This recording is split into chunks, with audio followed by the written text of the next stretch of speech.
What's up, guys? This is a video I've been meant to do for a while, and that's just how to do hamstrings or kind of a decent hamstring curl using a Total Gym or a Weider Works.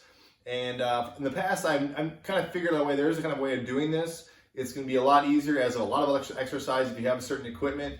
The reason I didn't do it in the past is because I just didn't really feel like a huge need to really want to do it. But a lot of people have been asking me, so I thought I might as well do it. And also with these new hand straps that I bought, for you about a month ago. They are kind of bigger, so it allows me to get my foot through here. So you need a hand strap that you can get your foot through. The last one I had was kind of narrow and I couldn't do that. You're not gonna do it through shoes. If you have, most likely you can't do it with shoes depending on your straps that it came with or straps you have. But maybe you can find a bigger one. Obviously, if you get a ankle strap or some sort of ankle clip that attaches to a cable, then this will make it a lot easier. I'll put the link down below on Amazon as far as this strap I have. Actually, like I said before, I like this one for pressing. So far, it's holding up. We'll see again because I put it through the ringer, so we'll see how long it lasts. But I'll put this link down below as well with a link with this too. So they'll actually show you two versions of this too. I'll show you two hamstring exercises you guys can do. Okay, so to jump right into it, like I said, depends on maybe the size and your capabilities, how easy this may be to get in. It's not that tricky to get into. It isn't the most comfortable thing. Like I said, if you have high socks on, it'll make it a little bit easier. But like a lot of things, I think the minor discomfort you'll feel in the back of your ankles, or like the back of by your heel, I think you probably develop a callus and it won't be that bad over time. So anyways, I'll attach this. Funny thing too, as I was doing this, there was literally a hook lure, fishing hook lure, got stuck to one of these. I was literally curling a hook, getting pulled into the back of my Achilles heel. So I don't know how that happened. So anyways, just be careful, that's all I'm saying. All right, so what I'm gonna do is I have it at a moderate setting. You can put this a lot higher. The higher you go, the more cumbersome it is to get in and get out of it.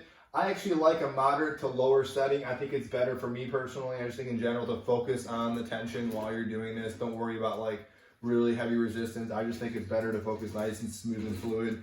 Adds a lot of stuff with just, you can say, building muscle in general. So what I'm gonna do is, I think it's a good way of kind of getting in and out of it, is I'm just gonna go ahead and sit on it, but I'm gonna cross them to get into it in order to get to the position. All right, so I'm going to just grab any handle I want, slip my foot in here. I'm not really gonna worry too much where this thing falls. Maybe it makes a difference. I'm not really worried about it too much though. Pull the other one in, okay? And then from this position, once you're here and you're crossed, you're gonna turn to maybe it's kind of obvious, you're gonna turn to the side, the top side, so it evens out. So whatever side is on top, so in this instance, it's this far side, I'm gonna turn to that side to get this to kind of straighten out. So I'm gonna go ahead and turn over. Okay, so from this position here, all I wanna do is, I just wanna keep my knees kind of closer together and just pull right from the middle. I don't know why, I kind of like doing it just, my knees are just hanging beyond the sled. I don't know why, I just feel like that feels a little better. But as you can see, I'm getting really good range of motion as far as my knee flexing and extending. I can go nice and smooth and fluid. Is it uncomfortable? I mean, it's a little uncomfortable, but it's not that bad. I'm also considering that I don't have high socks on. If I had higher padded socks, I might not feel that bad. I just keep my toes pointed the whole time. You could point the toes and then just extend them at the top, but I just keep them pointed the whole time. And again, you could alternate them if you wanted to.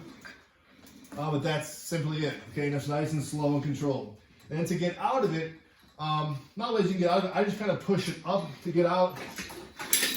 Stand up with one leg. All right.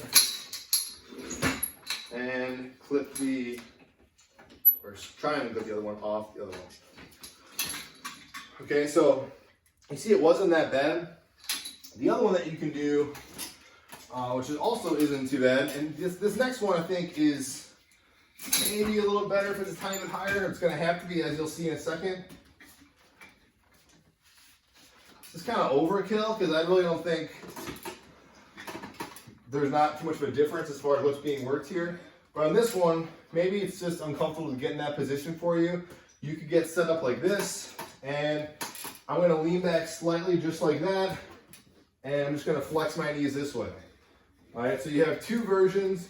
Again, I wouldn't say there's This feels just definitely a little bit easier, but you could definitely put this higher. I can't put this much lower because then my feet are gonna hit the ground. I get more range of motion laying down, but that's about it.